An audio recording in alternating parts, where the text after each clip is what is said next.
करता हूं और अपनी बातों को आप लोगों के बीच में रखता हूं।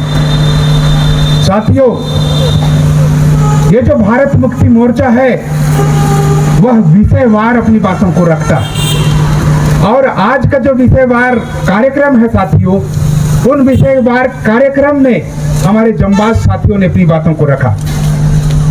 मैं भी आप लोगों के बीच में अपनी बातों को रखने के लिए जा रहा हूं। यह जो पॉम्पलेट आप लोगों ने देखा है, सुना है, पढ़ा है, इसमें 14 मुद्दे लिखे गए हैं। मैं आप लोगों को पहले मुद्दे से लेकर के जितने 14 मुद्दे हैं उन 14 मुद्दों को समेट करके अपनी बातों को रखना चाहता हूं। पहला जो विषय है साथियों, ईवीएम का विषय है। मैं आप लोगों को बताना चाहता हूं, हमारे देश में 26 जनवरी 1950 को संविधान लागू हुआ और जब संविधान लागू हुआ उस दिन से हमारे देश में चुनाव भी लागू हुए और लगातार 2004 तक आप लोगों ने देखा होगा बैलेट पेपर से चुनाव हुए और जब बैलेट पेपर से चुनाव हो रहे थे तो हमारे SC ST OBC के लोग चुन करके भी आ रहे थे। बहुत सारे ऐसे राज्य हैं जहां पर हमारे SC ST OBC का राज भी आया। मैं आप लोगों को बताना चाहता हूं साथियों, हमारे ही देश में माननीय काशीराम जी के नेतृत्व में उत्तर प्रदेश में बहुजनों का आंदोलन चल रहा था। उस समय माननीय काशीराम ने कहा, वोट हमारा राज तुम्हारा, नहीं चलेगा नहीं चलेगा। जब माननीय काशीराम ने ऐसा नारा दिया तब शासक जातियों को पता चला कि अब तो बहुजन लोग भी शासन करना चाहते हैं। जब ये लोग शासन करना चाहते हैं तो हो सके आने वाले समय में इन लोग मुख्यमंत्री बने, प्रधानमंत्री बने और जब ये लोग मुख्यमंत्री और प्रधानमंत्री बनेंगे तो हम लोगों का क्या होगा। यही सोच के वे लोग हैरान और परेशान थे।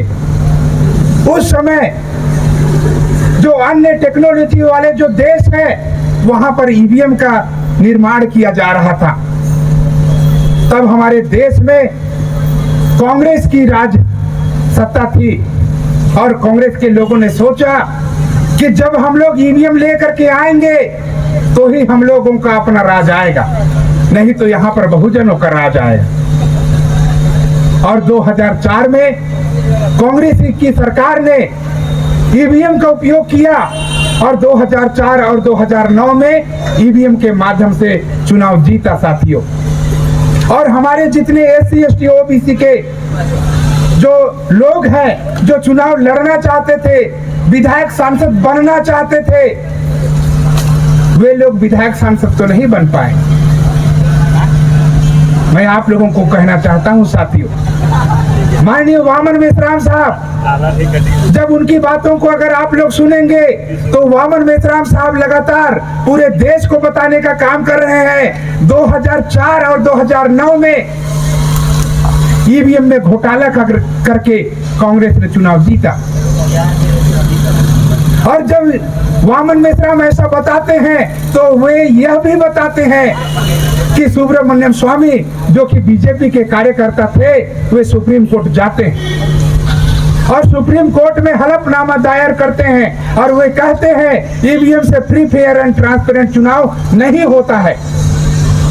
तब कांग्रेस के लोगों को डर लगता है और वे लोग बीजेपी के साथ में समझौता करते हैं और 2014 और 2019 में बीजेपी के लोग ईवीएम में घोटाला करके चुनाव जीतते हैं, ऐसा वामन मेश्राम साहब बताते हैं।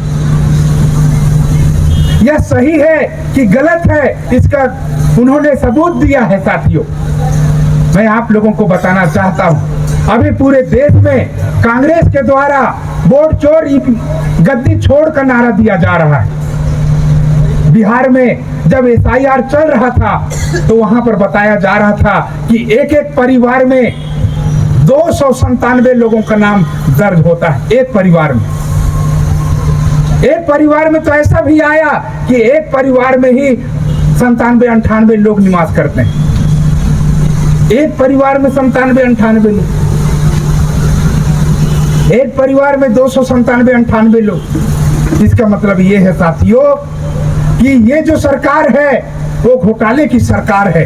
इस मंच के माध्यम से कहना चाहता हूं, आज जब तक हमारे समाज में, हमारे देश में ईवीएम रहेगा, तब तक हमारे मूल निवासी समाज के लोग चुन करके नहीं आएंगे।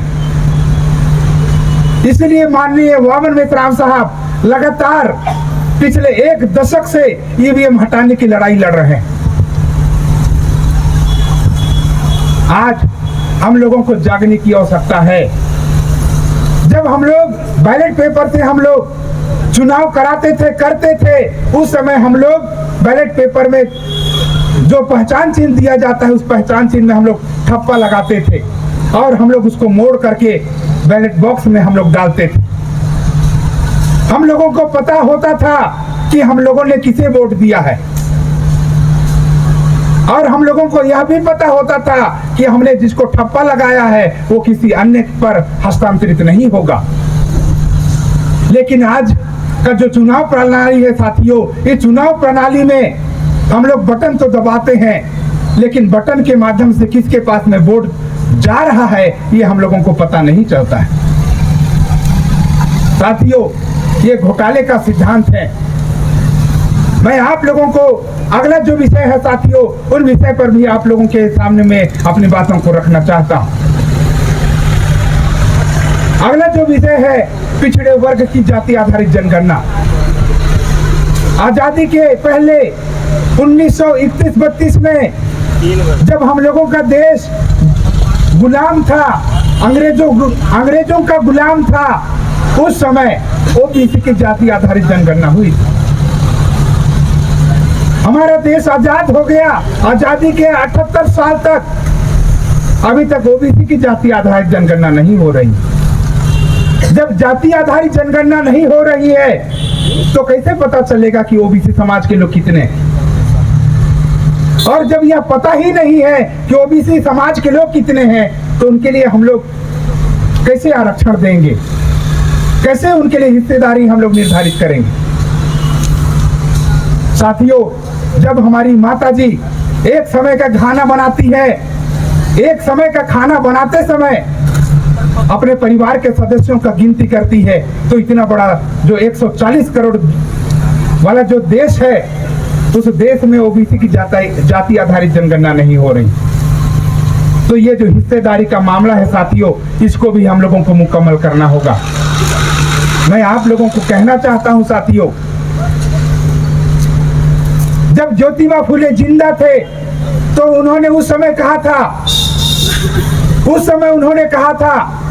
अभी समय है, तुम लोग अपनी आजादी मुकम्मल कर लो, वरना जिनकी बातें गुलामी में सहन नहीं होती हैं, आजाद भारत में उनकी लातें खानी पड़ेंगी। आज हमारे ओबीसी समाज के लोग सुनने के लिए तैयार नहीं हैं, अपने अधिकार के लिए जागरूक नहीं है। तो राष्ट्रीय पिछड़ा वर्ग मोर्चा के राष्ट्रीय अध्यक्ष माननीय चौधरी विकास पटेल साहब हम लोगों को बोलते हैं, ओबीसी सोता हुआ शेर है, जगाने की देर है। साथियों, जिस दिन ओबीसी समाज के लोग अपने हक और अधिकार के लिए एकजुट हो जाएंगे, उस दिन पूरा कायाकल्प बदल जाएगा। साथियों, आज ओबीसी समाज के लोग अपने अधिकारों के लिए संघर्ष कर रहे हैं। जब ये लोग संघर्ष करते करते इतने सालों बिता दिए, लेकिन उनकी समस्याओं का समाधान नहीं हो रहा। जब हमारे देश में मंडल कमीशन लागू हुआ, उनको 27% आरक्षण देने का मामला आया, तब उसे सुप्रीम कोर्ट में केस दायर किया गया और सुप्रीम कोर्ट में केस दायर करके ओबीसी समाज को 27% दिया गया और 27% में भी उन पर क्रीमी लेयर लगाया गया। और ये जो क्रीमी लेयर है साथियों, हमारे समाज को पता नहीं है, जानकारी नहीं है। क्रीमी लेयर का मतलब क्या होता है, मैं आप लोगों को उसको सरल करके बताता हूं।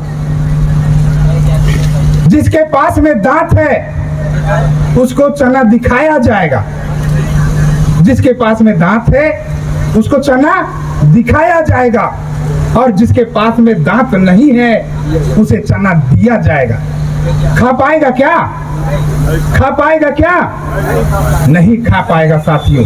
यही वास्तविक क्रीमी लेयर है साथियों। मैं अगले जो विषय है साथियों उन विषय पर भी प्रकाश डालना चाहता हूं। हमारे छत्तीसगढ़ में SC ST OBC के लोग 99% है यहाँ पर, यानी 98.8% है। और 98.8% SC ST OBC वाला जो राज्य है साथियों, इस राज्य को अगर आप लोग देखेंगे तो आदिवासी के लोग 32% हैं, शेड्यूल कास्ट के लोग 16% हैं। 16 और 32 को अगर जोड़ा जाए तो इन लोग 48% होता है। बचता है हमारे पास में 52%। 52% में तत्सम ऊंची जाति के लोगों को अगर बाहर कर दिया जाए, जिनकी संख्या 1.2 है, अगर 1.2% के लोगों को अगर बाहर कर दिया जाए तो यहाँ पर बचते हैं कितना? 51%। 51% हमारे छत्तीसगढ़ में ओबीसी की संख्या है साथी। लेकिन ओबीसी की संख्या 51% होने के बाद भी ओबीसी समाज को उनके हक और अधिकार बहाल नहीं किए गए। साथियों, हम लोगों को समझने की आवश्यकता है, यदि यह जो आरक्षण है, यह जो संविधान है जो कि हम लोगों को बराबर का अधिकार देने की बात करती है साथियों, अगर संविधान सभी के लिए बराबर रूप से लागू हो जाए तो कहीं पर झगड़ा नहीं होगा साथी। लेकिन संविधान को दरकिनार करके आपस में झगड़ा लगाया जा रहा है साथियों।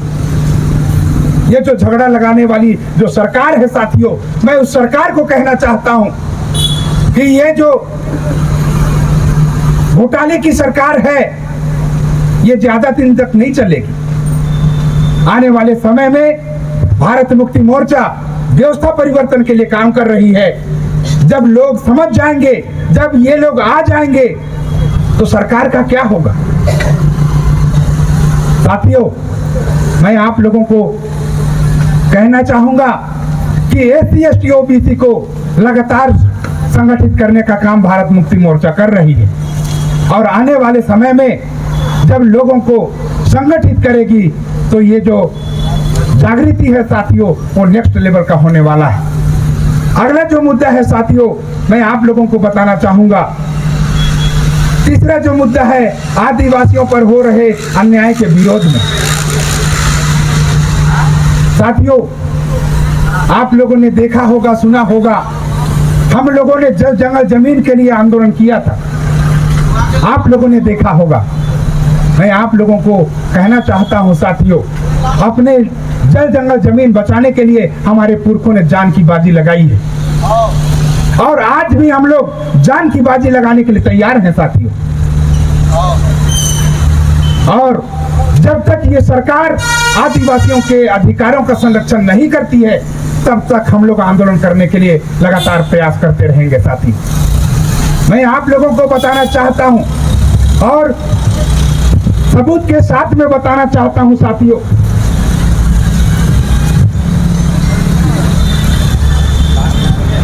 मेरे हाथ में कागज है साथियों।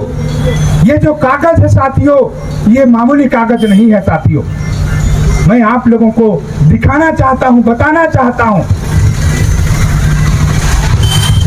जब हम लोगों का देश अंग्रेजों का गुलाम था, उस समय अंग्रेजों के समय में आदिवासियों के लिए अलग से आरक्षित एरिया घोषित किया गया था और इस आरक्षित एरिया को एक्सक्लूडेड एरिया कहा जाता है साथियों। अंग्रेजों के समय में आदिवासियों को अलग पहचान दिया जाता है, अलग क्षेत्र दिया जाता है और इस अलग क्षेत्र को, अलग पहचान को उन्होंने यहाँ पर 91 और 92 में उन्होंने लिखा कि जहां पर आदिवासी लोग रहता है उसको एक्सक्लूडेड एरिया कहा जाता है और जहां पर 50% से कम लोग रहते हैं उसको पार्शली एक्सक्लूडेड एरिया कहा जाता है साथियों। और ये जो अधिकार है साथियों, अंग्रेजों के समय में आदिवासियों को 1935 में हम लोगों को मिला था। इसके बाद में 1950 में साथियों, 1950 में एक गैजेट नोटिफिकेशन जारी होता है और ये जो गैजेट नोटिफिकेशन है साथियों, न्यू दिल्ली वेडनेसडे सितंबर 6, 1950 माने 6 सितंबर 1950 को भारत में एक गैजेट नोटिफिकेशन पास होता है साथियों। और इस गैजेट नोटिफिकेशन में आदिवासियों को चिन्हांकित किया जाता है कि कौन कौन लोग आदिवासी जाति में हैं और जाति में रहेंगे। तब यहाँ पर आप लोगों को देखने को मिलेगा कि आदिवासी लोग असम में, मध्य प्रदेश में, उड़ीसा में, पश्चिम बंगाल में, मिजोरम में, जम्मू कश्मीर में, इन सारे जगह पर आदिवासी लोग निवास करते हैं और उसको यहाँ पर सूचीबद्ध कर दिया गया है साथी। मैं आप लोगों को बताना चाहता हूं साथियों, यहाँ पर जो सूचीबद्ध आदिवासी लोग हैं, इन्हीं आदिवासियों को 2003 में मेरे पास में कागज है साथियों, भारत का राजपत्र द गैजेट ऑफ इंडिया, ये जो है साथियों 20 फरवरी 2003 में फिर से आदिवासियों के लिए गैजेट नोटिफिकेशन जारी होता है साथियों। अंग्रेजों के समय से लेकर के अभी वर्तमान समय तक आदिवासियों के लिए गैजेट नोटिफिकेशन जारी होता है साथियों। और इस गैजेट नोटिफिकेशन के माध्यम से यह कहा जाता है कि आदिवासियों का अलग से अधिकार है साथियों। यह जो अलग से अधिकार है साथियों, इसी अधिकार को संविधान की भाषा में 5वीं अनुसूची कहा जाता है। और आज पूरे छत्तीसगढ़ में बस्तर संभाग को और सरगुजा संभाग को अगर हम लोग यहाँ पर देखें तो आदिवासियों की संख्या 50% से ज्यादा है। जहां पर आदिवासियों की संख्या 50% से ज्यादा है, ऐसे जिले को अनुसूचित एरिया कहा जाता है साथियों। यहाँ पर आदिवासियों का अपना प्रशासन होता है, नियंत्रण होता है। लेकिन अभी वर्तमान में जो सरकार चल रही है साथियों, ये संविधान को मानने वाली सरकार नहीं है। संविधान के विरोध में जाकर के आदिवासियों का जल जंगल जमीन छीनने का काम कर रहा है। आदिवासी लोग जब अपने हक और अधिकार के लिए आवाज उठाते हैं तो उन्हें शासन के काम में बाधा डालने के विरोध में उन्हें जेल में डाला जाता है।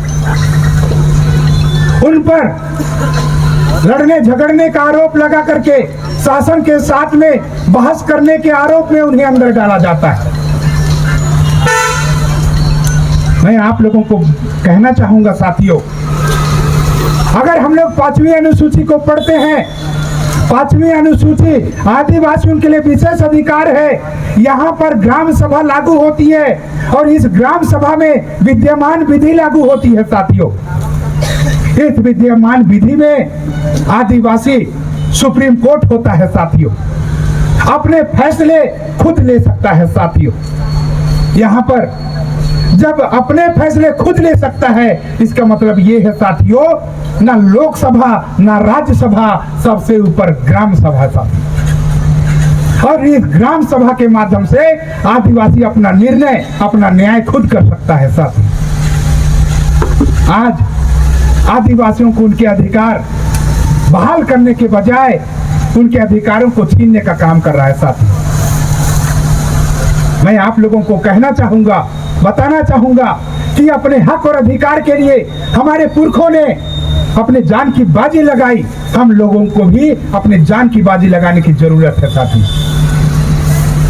बिरसा मुंडा ने 1885 में 24 साल की उम्र में 25,000 आदिवासियों को इकट्ठा किया और कहा, आए मेरे आदिवासियों, तुम लोग एकजुट हो जाओ, अपने लोगों से मत लड़ना, मिलकर के दुश्मनों से लड़ाई लड़ना। आज आदिवासी इकट्ठा होना चाहता है, आदिवासी आपस में बैठना चाहता है, लेकिन जिनको डर है साथियों, ऐसी सरकार हम लोगों को अलग अलग करना चाहती है साथियों। अगर आप लोग देखेंगे हमारे छत्तीसगढ़ में कंवर समाज, उरांव समाज, खड़िया समाज, हो समाज, मुंडा समाज, ऐसा करके सभी जातियों को जाति के नाम पर बांटा जा रहा है साथियों। और जब हम लोग अपनी जाति में गर्व करते हैं साथियों, तब हम लोग एक संगठन में नहीं आना चाहते हैं साथियों। जिस दिन हम लोगों के अंदर में जाति का गर्व खत्म हो जाएगा, उस दिन हम लोग संगठित हो सकते हैं साथियों। मैं आप लोगों को कहना चाहूंगा, ये बताना चाहता हूं कि हमारे SC ST OBC में जाति नहीं होता है, लेकिन फिर भी हम लोगों को जाति के बंधन में बांध करके हम लोगों को दूर करने का काम किया जा रहा है। ये जो जाति है साथियों, जाति जानवरों में होती है, लेकिन जानवरों की जाति हमारे मानव में, आदिवासियों में, OBC के समाज में, शेड्यूल कास्ट के समाज में लगाया गया है। ये जबरदस्ती थोपा गया है साथियों। मैं आप लोगों को कहना चाहता हूं और इसको समझाना चाहता हूं, और समझाने के लिए एक छोटा सा उदाहरण आप लोगों को देना चाहता हूं। मान लिया जाए कोई बकरी को मैं लेके आता हूं यहाँ पर, उसको टट्टी करा देता हूं और मैं आप लोगों से पूछता हूं किसका टट्टी है, तो आप सभी लोग तुरंत बता देंगे बकरी का है। मान लिया जब मैं किसी गाय को पकड़ के लेके आता हूं और उसे टट्टी कराता हूं और आपसे पूछता हूं कि किसका टट्टी है, तो आप लोग तुरंत बताएंगे गाय का। मान लिया जाए मैं हाथी को लेकर के आता हूं और यहाँ टट्टी कराता हूं और आपसे पूछता हूं किसका टट्टी, आप बोलेंगे हाथी का। लेकिन मान लिया जाए किसी बच्चे को यहाँ पर टट्टी कराता हूं, तो हमारे समाज के कोई बता पाएगा कि ये कंवर ने टट्टी किया है, कि उरांव ने टट्टी किया है, कि गोंड ने टट्टी किया है? कोई बता पाएगा? इसका मतलब ये है साथियों कि हमारे मानवों में, मनुष्यों में जाति नहीं होता है। और यही सबूत है साथियों। 21 मई 2001 में माइकल बामसाद ने DNA रिपोर्ट बनाया और DNA रिपोर्ट में उन्होंने देखा कि SC ST OBC और इनसे जो अलग अलग धर्म को मानने वाले लोग हैं, इनका जो DNA है साथियों, ये एक है और उस DNA का नाम है L3MN।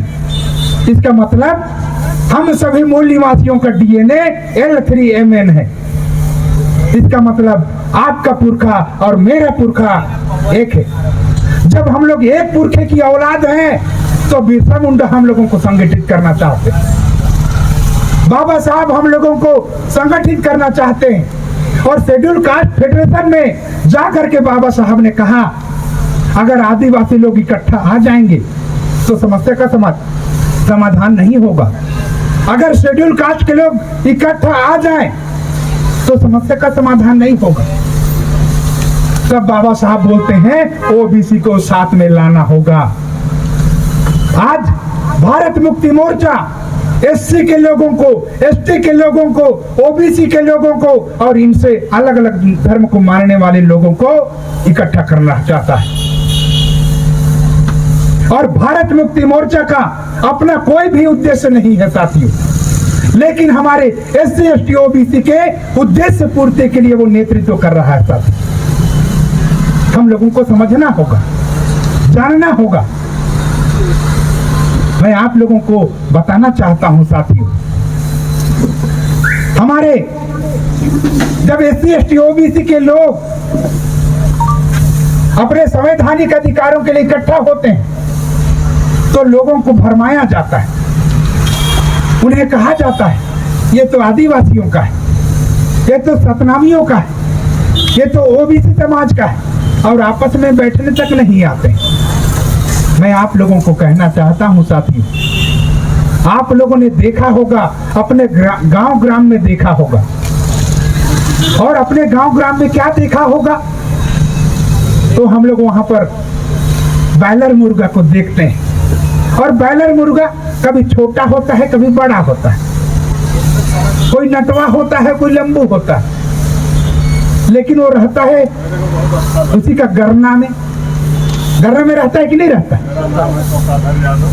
और वहां पर जो काटने वाला है गरना से एक मुर्गी को निकालता है, जो दूसरा मुर्गी है वो क्या करता है?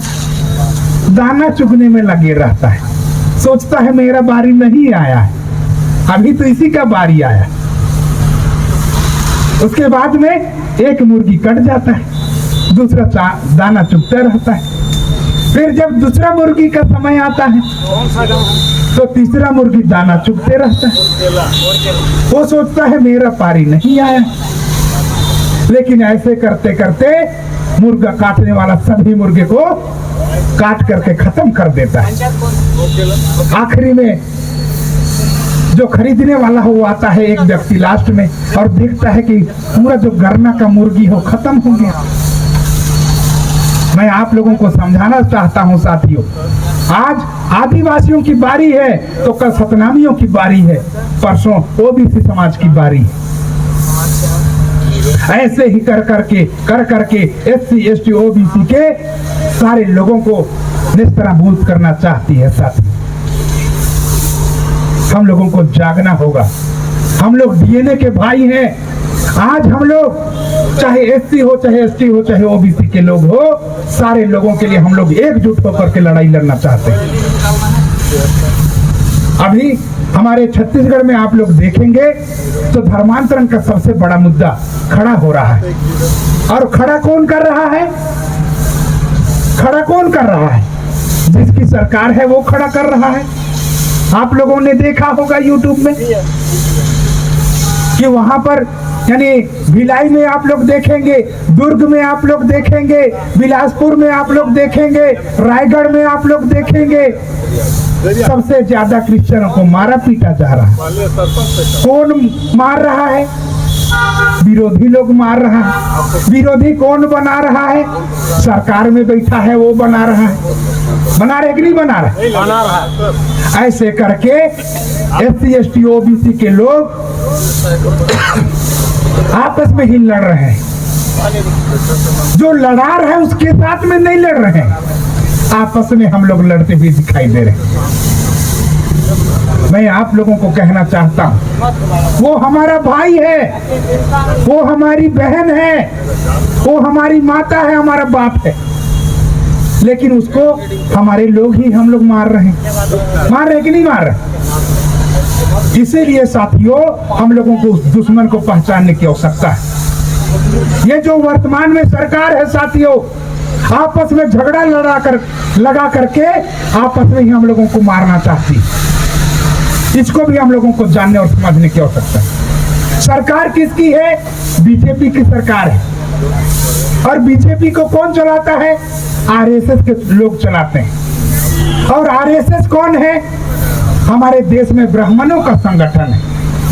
और ब्राह्मणों का संगठन आरएसएस की कितनी शाखाएं हैं? 100 से ज्यादा शाखाएं। कितनी शाखाएं हैं? 100 से ज्यादा शाखाएं। और इन 100 से ज्यादा शाखाओं में सबसे पहला नाम आता है बजरंग दल का। किसकी शाखा है? आरएसएस की शाखा है कि नहीं है?